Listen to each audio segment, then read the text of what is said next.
room, we have both parties as well as their respective counsel. Mr. Burke on behalf of the plaintiff, Mr. Haslam on behalf of the defendant. We're here on the defendant's motion for attorney fees. Mr. Haslam, I have read the motion. Is there anything else you'd like to say at this time? I do have a few things. I do have a few things to add, Your Honor, that I think are germane to this motion.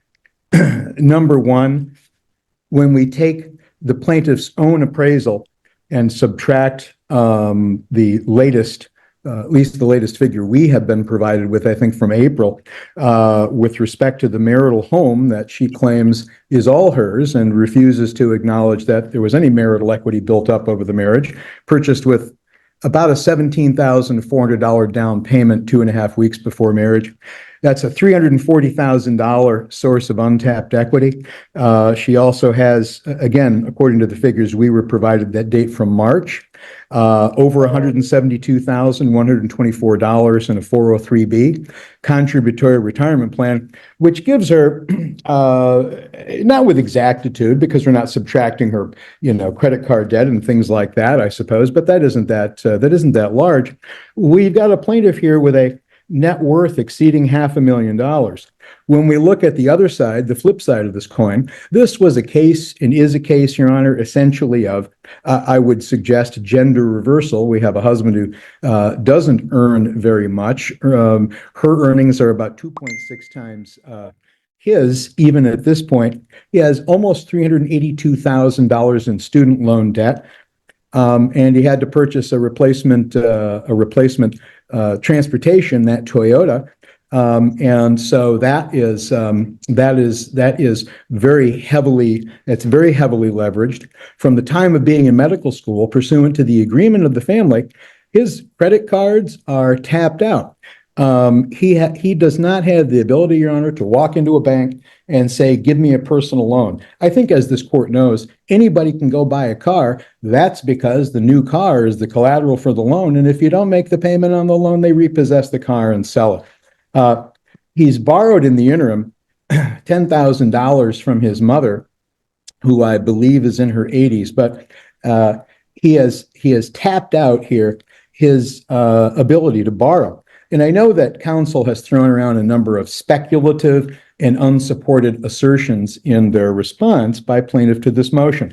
They say he doesn't pay for anything.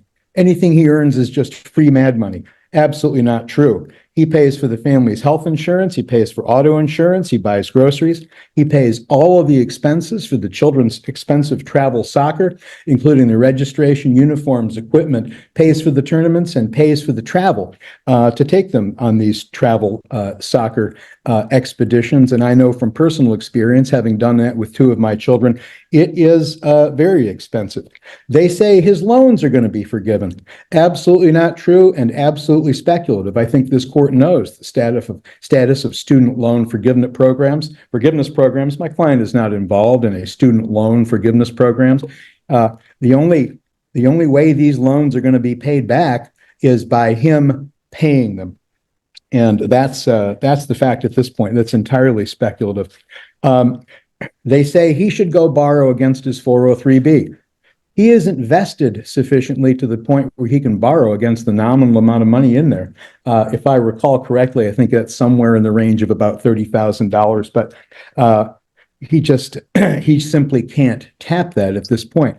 The plaintiff also makes some misleading assertions and doesn't include dates in terms of this alleged loan the plaintiff took against her 403B some years ago. Both of these parties apparently had some credit card debt they wanted to pay off. And since my client was still a medical student at the time, she borrowed some money against her 403B and they paid off those credit cards. But that was years ago.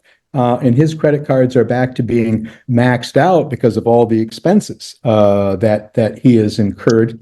And I would be remiss if I didn't tell the court that part of the process with respect to his attending medical school was that he didn't just borrow, Your Honor, the money to pay the tuition and fees and direct costs. He took additional I think they're called plus loans, to recontribute what his income would Let have me been. stop you a moment, Mr. Haslam. I read all Mhm. that, so we're just kind of rehashing what I already read. So, Well, Your Honor, I wanted to respond to some of the misrepresentations made by the plaintiff here. And I know there's a question, and I think plaintiff raises it rhetorically. Well, he was only asking for 15,000 before, now he's asking for more.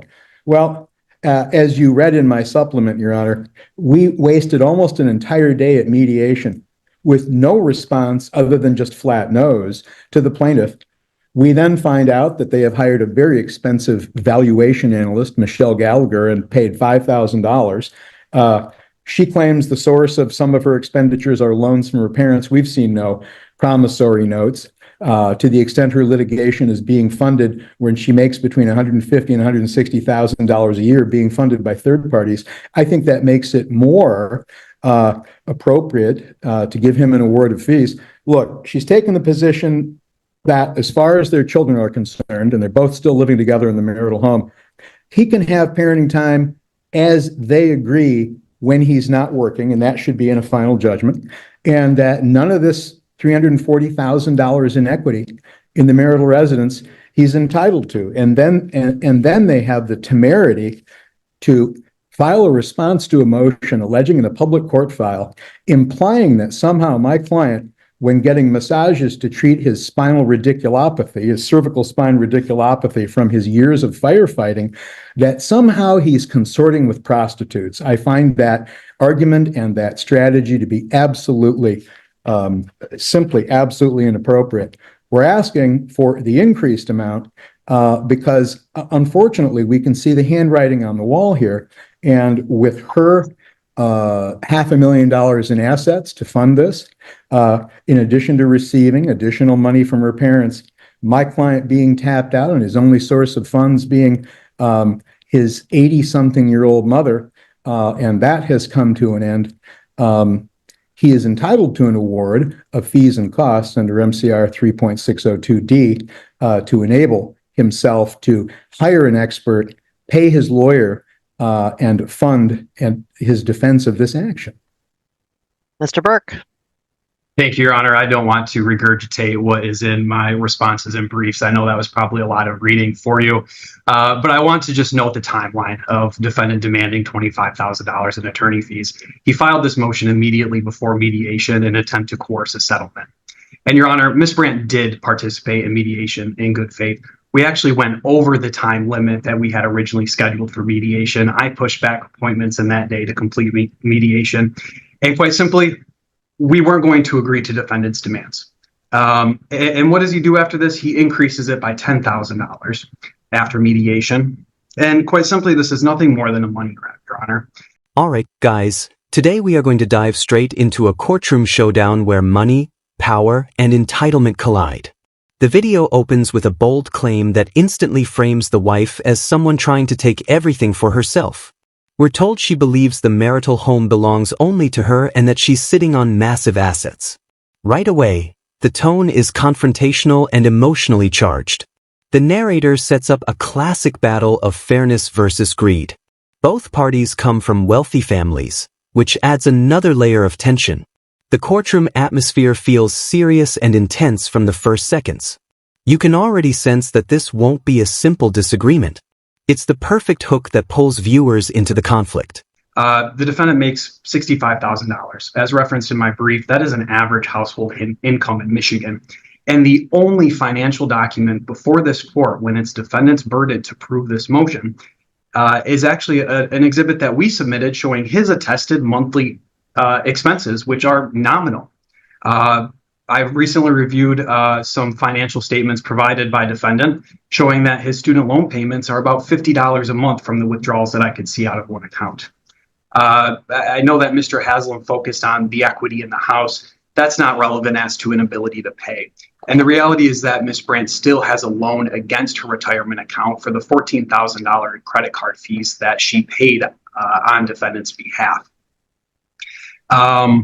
I do want to just reference briefly excuse me here, Your Honor, the Smith v. Smith case that is referenced in our brief in support. Mr. Haslam is familiar with that case, and it comes from this circuit court and then affirmed on it by the Court of Appeal, showing that it is defendant's burden, not through blanket assertions in an affidavit, but providing actual financial documents to support the request.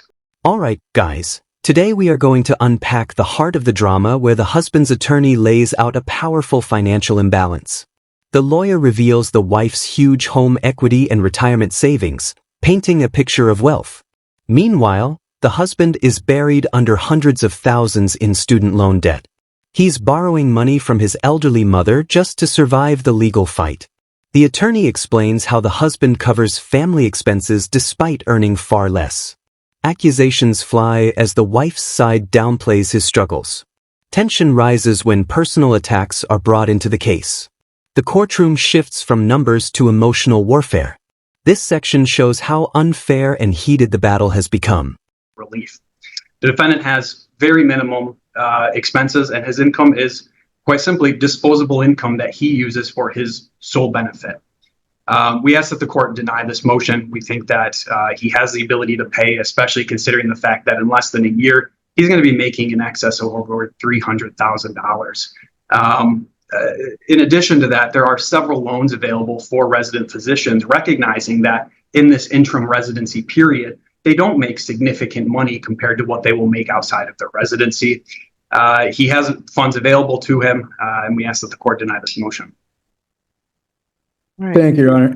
As the court no doubt is well aware, I am familiar with Smith versus Smith. It's my reported case in the Michigan Court of Appeals dealing with termination or modification of post-judgment spousal support based on cohabitation. That's a completely different context, and it really is inapposite to a request for attorney fees and costs to enable my client to defend this action. He doesn't have $5,000 to hire somebody like Michelle Gallagher. In this situation. He's entitled to do that, and he's entitled not to be oppressed by the party with all the assets and all the money. Like I said, you take a look at that net worth, my client's a negative almost $400,000, and the equity in the home is certainly relevant. One can set up a home equity line of credit in about 48 hours to have access to those funds. And for counsel to sit here and say, I know about loans that are maybe available to resident physicians. Again, speculation, just like, all his student loans are going to be forgiven with absolutely no factual support. All right, guys. Today we are going to witness the turning point where everything comes to a head. The wife's attorney argues the husband is exaggerating and trying to pressure a settlement. They claim he has low expenses and a bright financial future ahead.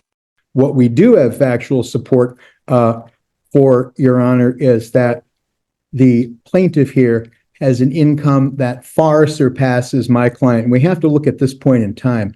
Number two, he's tapped out his available lines of credit. Number three, the plaintiff will continue in this litigation. She has engaged this expert. She says she's going to value his degree. We have to be able to do that as well, and we can't be victimized by the plaintiff's obvious plan here to put Ryan in a position where he can't pay his lawyers. His outstanding bill with me, I think, is almost $9,200 at this point, and to hire an expert. Now, when I asked for the itemized billings that the plaintiff had paid her lawyer, they claimed it was privileged and only sent me transfer documents showing money being transferred from their trust account, I believe, to their general account. But in any event, look, we have a huge disparity in income. We have a humongous disparity in assets. Will he likely make some money in the future? Probably, but we have to get through this case now. Our 1-year anniversary is coming up, I believe, in February, and he has to have funds available to him at this point to defend this action. We don't care if the court labels this temporary attorney fees or labels it an advance that would be determined later by the court as to whether it's attorney fees or an advance on his property settlement award, either one. But right now, he does not have the money to adequately defend himself in this action. All right, thank you. Pursuant to MCR 3.206, based on the information that the court has at this point, the court finds that the plaintiff does have the ability to assist in attorney fees for the defendant, that the defendant does have some need, given the disparity of income and the litigious nature of this case, particularly with the hiring of an expert. So the court will grant $15,000 as an advance on any ultimate property settlement. How soon is that to be tendered to my trust account, Your Honor? 14 days. 14 days. Thank you. I'll prepare an order. All right. Thank you. We're adjourned. Thank you very Thanks for much. watching. Have a great weekend.